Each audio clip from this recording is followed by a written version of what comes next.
Aluxes, the guardians of the Mayan land in Yucatán. If you have ever wandered through the jungles of Yucatán, stood in the shadow of Chichen Itza, or gazed into the turquoise waters of a cenote, you may have felt it. A whisper of wind, a stone falling without reason, or the sense that someone is watching. The Mayans say you are not imagining things.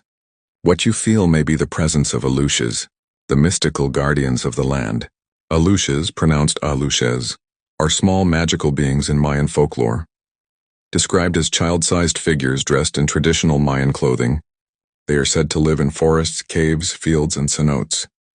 Most of the time they are invisible, though some people claim they appear at night when they choose to reveal themselves. Aluxes are both protectors and tricksters. They can bless a farmer's harvest with rain or protect a traveler from danger, but if disrespected, they may cause mischief. Stories tell of Aluxes throwing pebbles at intruders, hiding tools, or whistling in the darkness to confuse wanderers. For the Mayan, every element of nature is alive. Mountains, rivers, cenotes, and even cornfields have spiritual guardians. Aluxes play an important role in this worldview.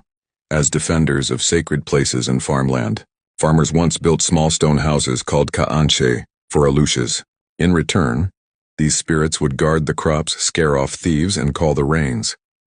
Mayan shamans also called upon them during ceremonies. To the ancient people, Aluxes were not fairy tales. They were a reminder that humans live in partnership with the forces of the earth. What makes the Aluxes so fascinating is that their legend has not faded. Even today, villagers in Yucatán, Campeche, and Quintana Roo will tell you that Aluxes are real.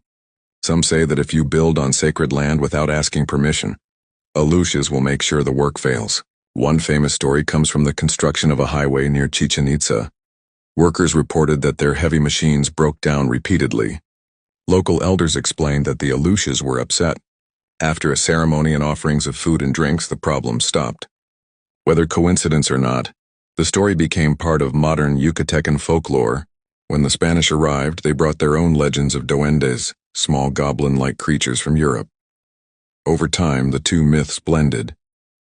Today, many people in Yucatán use both terms, but locals insist that Aluxes are unique to the Mayan.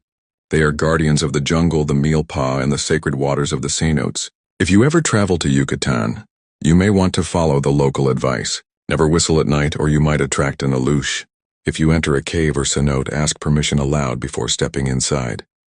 Leaving small offerings of corn, honey, or even a simple candle shows respect. To the Mayan, these acts are not superstition. They are a way of recognizing the balance between humans and nature. The story of the Aluxes is more than folklore. It is a lesson from the past that still carries meaning today. In a world where modern life often separates us from nature, the Aluxes remind us that the earth has its guardians. They invite us to walk softly, to respect what is sacred, and to remember that every place holds a spirit. So if you find yourself in Yucatán, take a quiet moment. Listen to the wind through the ceiba trees. Watch the ripples of water inside a cenote and feel the energy of the land. You might just sense the watchful eyes of an alush, smiling from the shadows, reminding you that you are a guest on sacred ground.